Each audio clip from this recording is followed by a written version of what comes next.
अस्सलाम वालेकुम दोस्तों, आज मैं आपको कबूतरों का जो पर शैल हो जाता है उसके बारे में कुछ अहम मालूमात दूंगा। मुझे उम्मीद है इससे आपको बहुत फ़ायदा पहुंचेगा।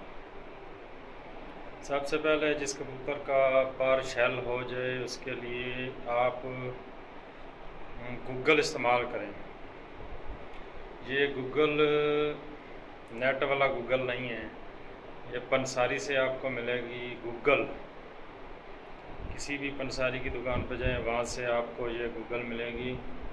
तो आपने चने के बराबर काट के देसी घी में तलना है उसको। किसी फ्राई पैन या तवे के ऊपर रख के उसको तलें, अच्छी तरह भूनें और कबूतर को जो गूगल है उसको ठंडा करके कबूतर को नीम गर्म पानी 5 सीसी के साथ दे दें दिन में एक बार। इसके अलावा दूसरा इलाज बता रहा हूँ जी, ब्रोफीन गोली। जिस कबूतर का पर शैल हो जाए उसको दिन में एक ब्रोफीन टैबलेट गोली और 10 सीसी पानी दे दें और हवा वाली जगह पे उसको नहीं छोड़ना है, किसी बंद जगह पे छोड़ दें। इंशाल्लाह 2 से 3 दिन में आराम मिलेगा।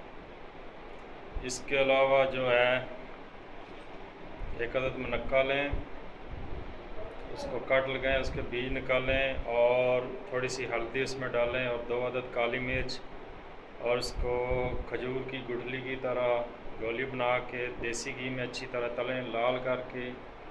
जब लाल हो जाए तो उसको ठंडा करके कबूतर को दें। 5 सीसी पानी के साथ, नीम गर्म पानी के साथ दे सकते हैं और पानी के बगैर भी। इससे कबूतर में बहुत एनर्जी आएगी। जो मस्ती नहीं करते हैं वो मस्ती भी करेंगे और कबूतर का जो पर शैल है इससे काफ़ी आराम मिलेगा। इसके अलावा आप मेरा चैनल यूट्यूब पे देखें, बूटा.फारूक सर्च करें और सब्सक्राइब ज़रूर किया करें ताकि सब दोस्तों के पास जो भी मैं नई वीडियो लगाऊं वो आप दोस्तों तक पहुंच सके। जी शुक्रिया।